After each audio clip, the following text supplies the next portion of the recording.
We're back with a new episode of the AMP UP Podcast and our first Vodcast. I'm Bryan Earnest, your host, here with my co-host, Rachael Holland. So what are we talking about today, Rachael? Well, it is the day after the Super Bowl. So naturally, we should talk about the Super Bowl commercials. Which brands scored a touchdown, which brands fumbled, what was T-Swift doing, all the things. Well, not only is it obviously the biggest football game of the year, but it is kind of the Super Bowl of advertising. It's certainly a highlight for our industry to talk about what big brands are doing, what they're saying, what they look like, because obviously lots of brands across the country take their inspiration from the Super Bowl ads. It's pretty expensive to be in the Super Bowl, Rachael. Yeah. Is it worth it? I don't know. Some of them were, I think.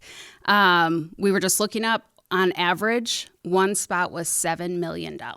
So define worth it. What's the return going to be? Well, it's a big investment, but it's also a really big audience. Stats I was reading yesterday looked at close to 200 million people were going to be tuning in, adults. I'm sure there were a lot of kids because Taylor Swift was on there, but big audience, more than 200 million adults watching it. So sponsorships and advertising within the Super Bowl are certainly a big deal.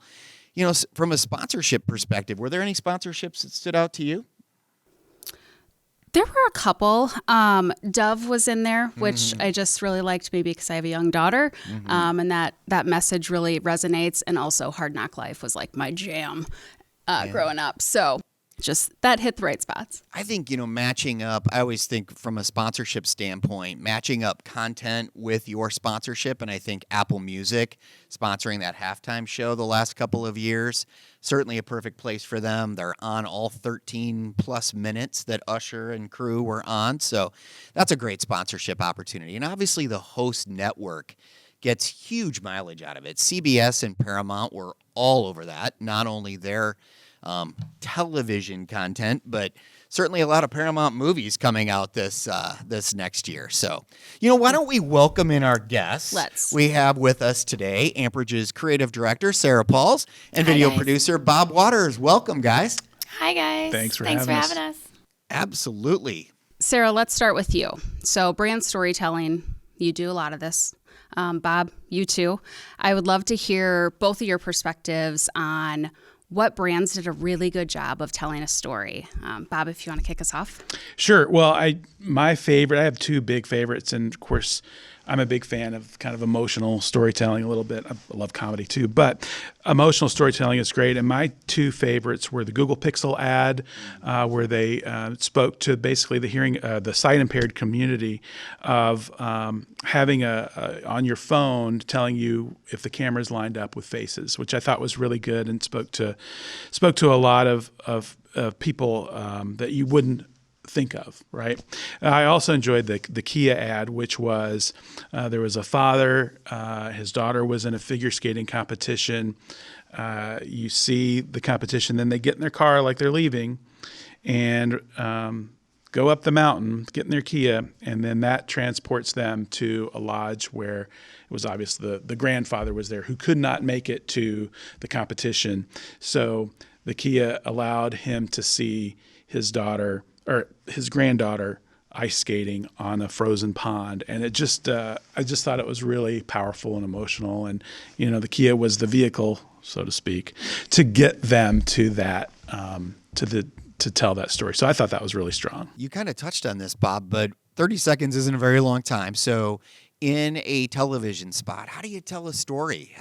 What are the keys to telling a great story in a spot? You break it down to the fundamentals, right? It's a 3-act play. So you have to do the first act of setup, the second act of getting you to where you need to be in the third act to really bring the message home. So you kind of condense it a little bit. You can obviously always make it a 60-second spot because there's probably a lot of other storytelling you could do to make it that. But in the Super Bowl, you have 30 seconds. So to be able to tell that story in that amount of time, you boil it down to what are the most powerful moments to be able to tell that story. And I thought they did a great job with that. That's great.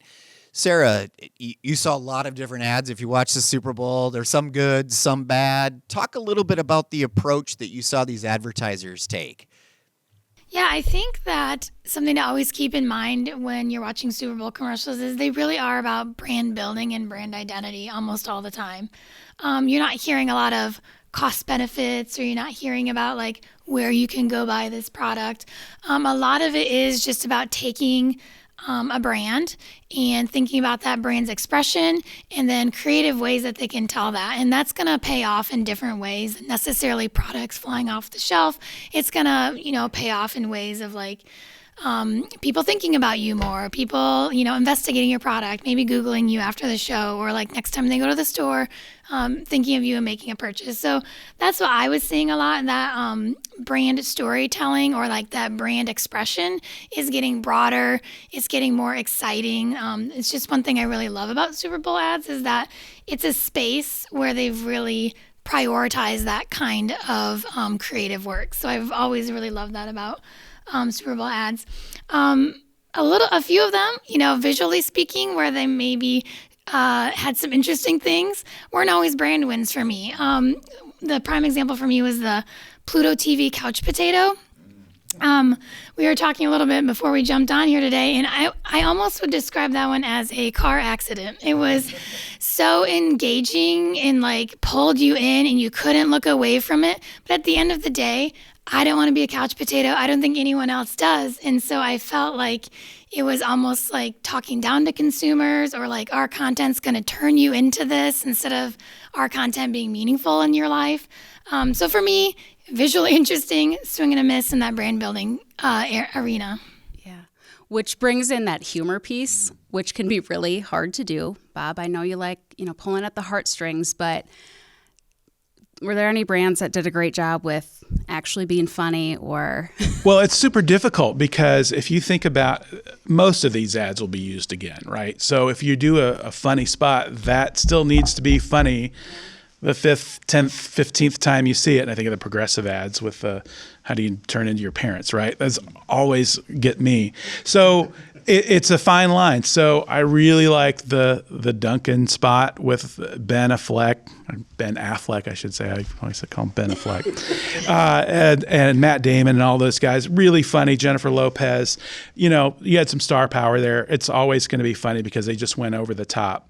But there were ones that didn't hit. I did not quite understand the Pringles Chris Pratt ad where Chris Pratt had a mustache and then there's a child with a mustache. I mean, it's funny when you see it for a second, and then I didn't understand. I mean, the Pringles guy has a mustache. Okay, I get it. So it didn't quite resonate with me, and it definitely won't stick around for me. I also didn't understand the Popeyes ad. I love Ken Jeong, and it had funny parts to it, but I don't think they based it in reality, which was to tell people that Popeyes has wings now. So I still don't understand the basis of the spot. Like, was he living under a rock? And then it sounded like he wasn't present, and then all of a sudden he came into the present, and it just did not work for me. Yeah. As funny as he is, it just didn't resonate. In humor, supposedly, Bob, for Gen Xers like us, 69% of Gen Xers are most interested in funny ads within the Super Bowl, or I guess within all of advertising. So humor really has to land if it's going to make any kind of impact on the audience. And I love what you said about it. It has to do it not only on the night of the Super Bowl, but maybe for weeks to come. So like Dinah and Mita, they were funny running through, but after you see that 3 more weeks of Dorito ads, are you going to go, okay, I've seen it, I'm done. But yet babies, we know babies and puppies always seem to make it. So tennis or pickleball, playing babies for E-Trade, certainly was one that made me smile, and I'm sure will continue to make me smile as we look forward. One of the brands that really was kind of unique visually and had a lot going on, Sarah, was Poppy. You and I were talking about this a little bit beforehand. Talk a little bit about what you saw in Poppy and what were they trying to do? Yeah, Poppy, I think, is not talking to me. They're talking to a generation behind me, Gen Z, and maybe even Gen Alpha a little bit. They were very much about just saying we are cool, we are an engaging brand, we're different, that we're not Pepsi, we're not Coke. And so they were kind of just really getting in there, I think, and kind of using very Gen Z aesthetic on all of their talent, the way that the graphics moved across the screen. I noticed that they were bento boxing all of their content, and there was video content within the bento boxes, and they moved across the screen. A lot of the photography was really high-end looking, very product photography focused, and then then the little things of the talent, or the way that the nails were done on the model hands, was also like very specific and very catered to that audience. And I think it was just kind of a good moment to debut themselves and like say, hey, we're a stark contrast to the sodas of yesterday, and we're going to be different going forward. So that one is really interesting. I thought they did a great job of speaking specifically to their audience, and just kind of being very creative in their expression, and making sure stylistically they were talking to that audience. You don't see a lot of that, talking to that target audience, but I went to a party to watch the Super Bowl, which made it hard to listen to the commercials, so I did have to rewatch them a little bit last night. But there were a ton of kids there, high schoolers that were watching, people who will ask their parents to go out and buy the product, right? So I thought that was well done and unique, I guess, to what you usually see. So speaking of well done, what's your favorite? Did you have a favorite? Or maybe if you don't have a favorite, what was the one that just was the biggest swing and a miss? What about for you, Bob? Well, I think I talked about it earlier. I really like the Kia ad. I also like the Reese's caramel cup ad that was introducing a new product, but it kind of toyed with the emotions of not only the viewer, but the people in the ad too. So, it also, to me, that Reese's ad was another that speaks to what their brand is, right? They have had that bold look and sound, and the narrator of Will Arnett, they've had that for years. And it just took it to another level, and it's one that I'll remember, right? Because it's a Reese's ad, it's a caramel cup, and it's funny. So I really enjoyed the Reese's ad a lot. Will you go out and buy one? Of course I Okay. will. Yes, I might So buy that was more maybe than worth one. it, right? Yeah, That would be worth it. Rachel, what about you? Did you have a favorite or a swing and a miss? I loved the T-Mobile auditions. I was recently binging Suits, so that probably plays into it. I thought it was really funny. I also thought it was well done how they had their name on the screen the entire time for that brand recognition piece. It wasn't their logo, so it wasn't like ad looking. It had kind of like the funky lettering with auditions. So that was my favorite, I think, by far. How about you? Good stuff. For me, I think my favorite was the Dove Girls Sports Empowerment.